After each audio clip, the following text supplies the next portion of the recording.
Today, we'll show you how to efficiently renovate a wooden door and paint it with an opaque white finish. The first step is to cut the door to the floor height. We measure the new height at the door hinges and use a plunge saw to cut the door to the new length.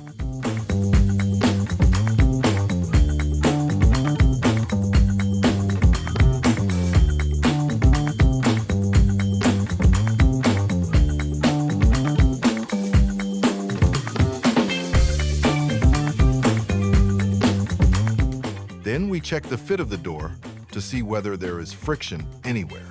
If it does, it needs to be corrected. In our case, it fits perfectly, so we can take the door off its hinges, lay it on trestles, and remove the fittings using the ratchet set.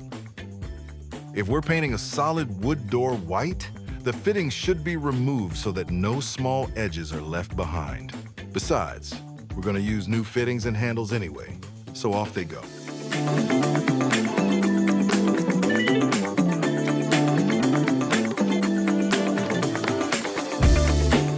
Now we sand down the door. For this, we use the ETSC2, a cordless eccentric sander.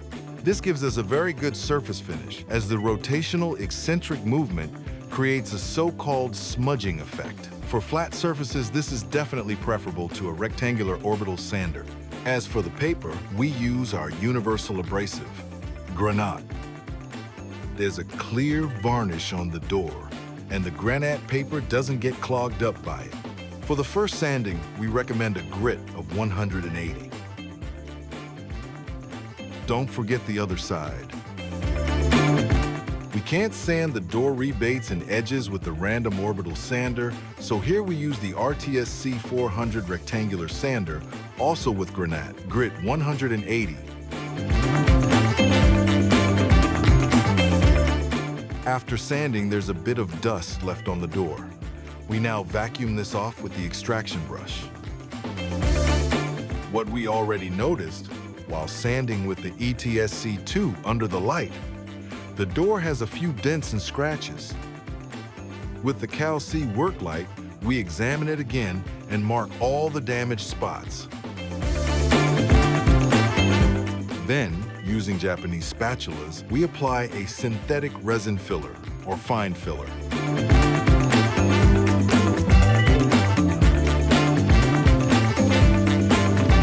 Always scrape sharply to create surfaces as smooth as possible.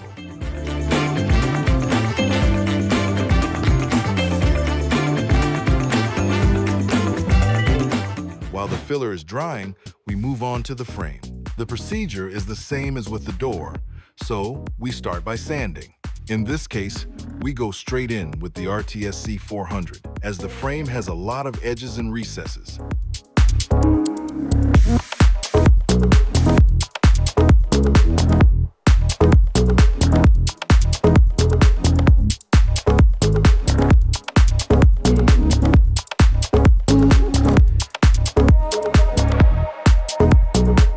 For finer details in areas the sander can't reach, we use a granite sanding sponge.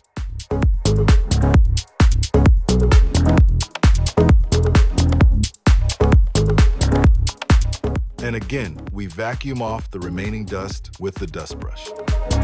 Just like with the door, we use the Cal-C again to shine a light and look for any spots that need filling. Pay particular attention to the lower part. With door frames, you often bump into the bottom section. We then repair all the damaged areas, again with the synthetic resin filler.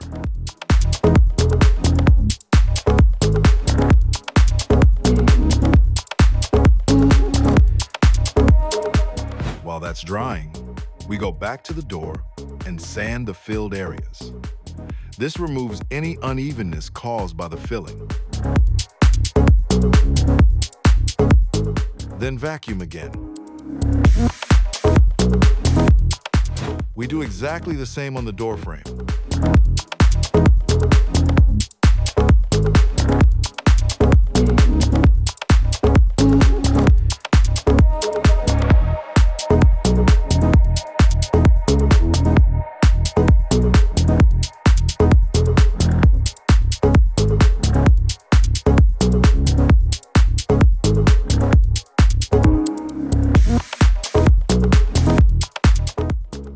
unscrew the door's strike plate. Before painting, we wipe the surface again with a tack cloth. This way, we make absolutely sure that there's no dust left on the surface, and therefore none in the paintwork. In places where we can't get along well with the brush, we mask off with gold tape. These can also be removed without leaving any residue, even after several days. For painting, we use not only the paint roller, but also a ring brush and a flat brush. Since our CTMC MIDI is already on site, we use it as an elevated mobile work surface. Just put a newspaper on top for protection. The paint we're using is an Alkydresin, solvent-based paint. This allows us to finish the paintwork with just 2 coats. First the undercoat, then the final coat.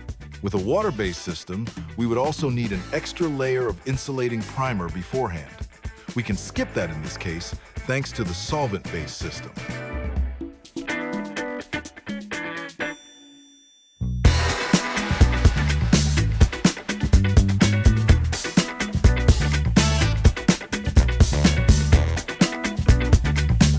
The paint roller allows the applied paint to be spread evenly.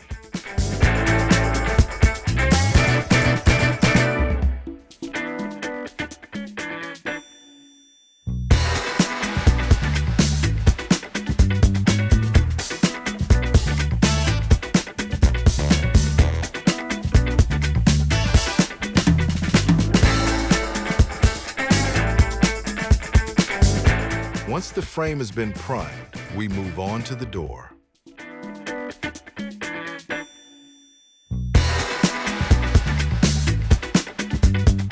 Dust off again with the tack cloth, and off we go. A good tip is to start with the rear rebate of the door and leave just a small area free. That's where we can grip the door to hang it up.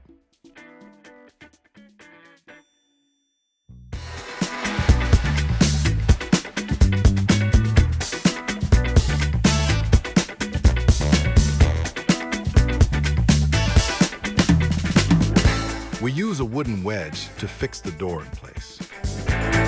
Then we paint the remaining rebates with the brushes.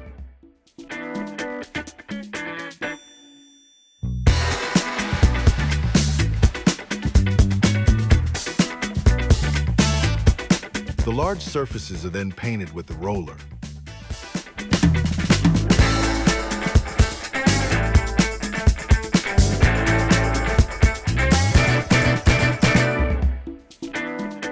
For smooth doors, work in straight lines from top to bottom. In this case, we have a wood grain, so we need to press a bit harder and also work a little sideways with the roller.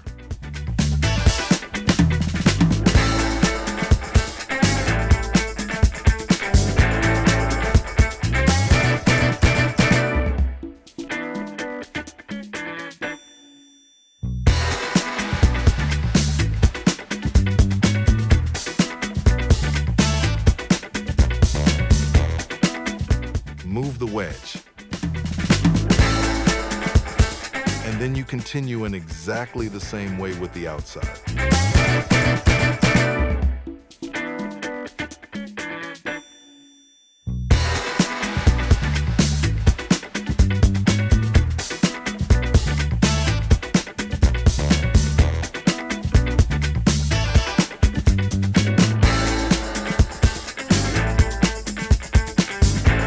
Another tip, when you start with the roller, begin slowly at first, and then speed up once the paint is on. That way you have less splattering.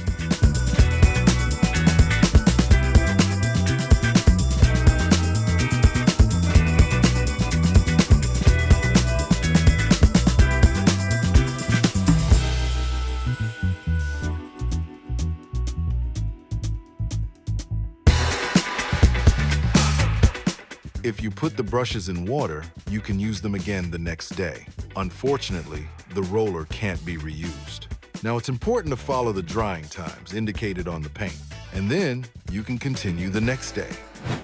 The primer is dry, and we're checking the door again with the light for any defects.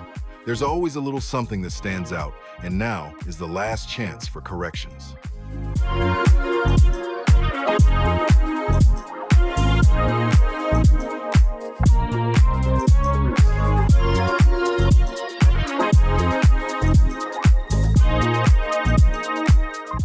The marked spots are then filled in, as before.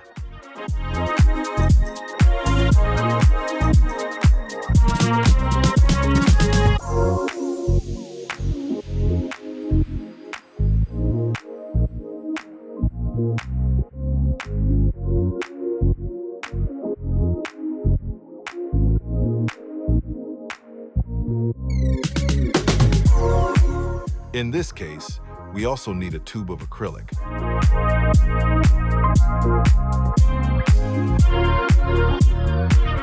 Over the years, the wooden frame has shifted a bit and small gaps have appeared.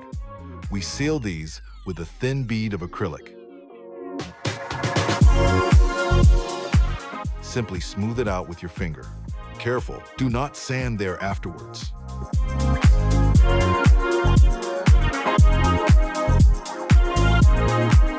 Then let everything dry again.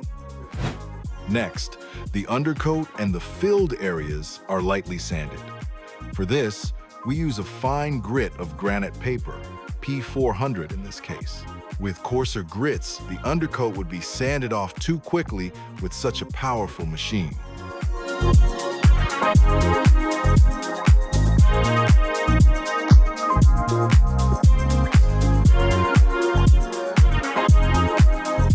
For the edges, we use the RTSC 400 again. Also with Granite, Grit 400.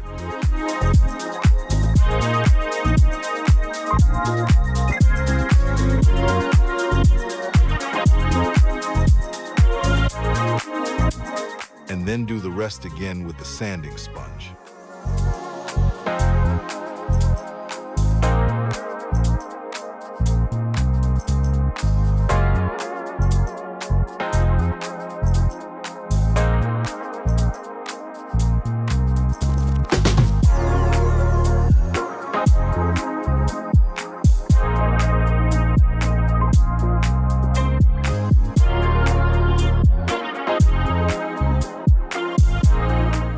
Vacuum everything.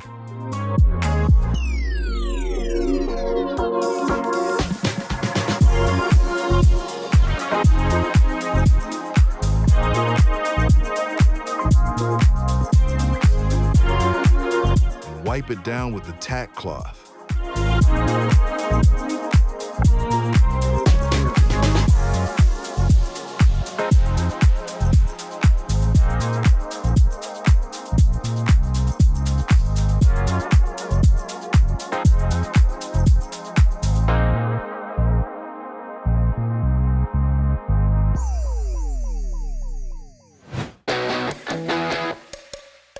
To paint the frame, we take the door off its hinges again and then get started with the brushes.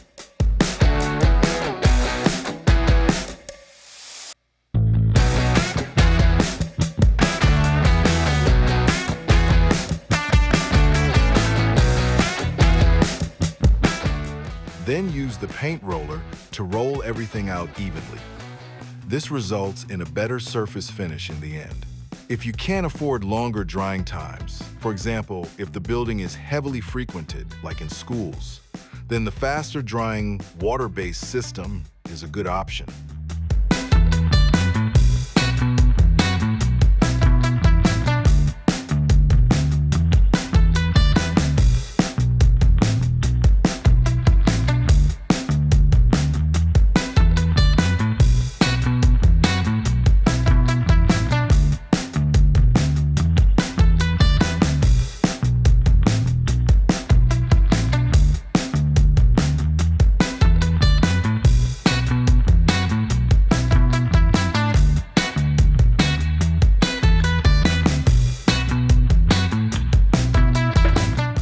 With the door, we proceed just as we did with the primer. First, do the rear rebate. Leave a spot free to hold on to. Then hang it up and carry on. First, the remaining rebates, then the inside surface.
to the other side and paint the outside of the door.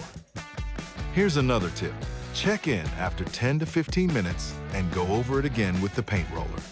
Go over any areas where perhaps a bit too much paint has been applied.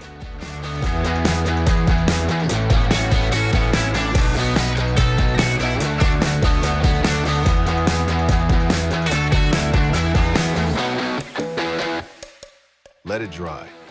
And that's it. Feel free to write in the comments which applications you'd like to see from us next.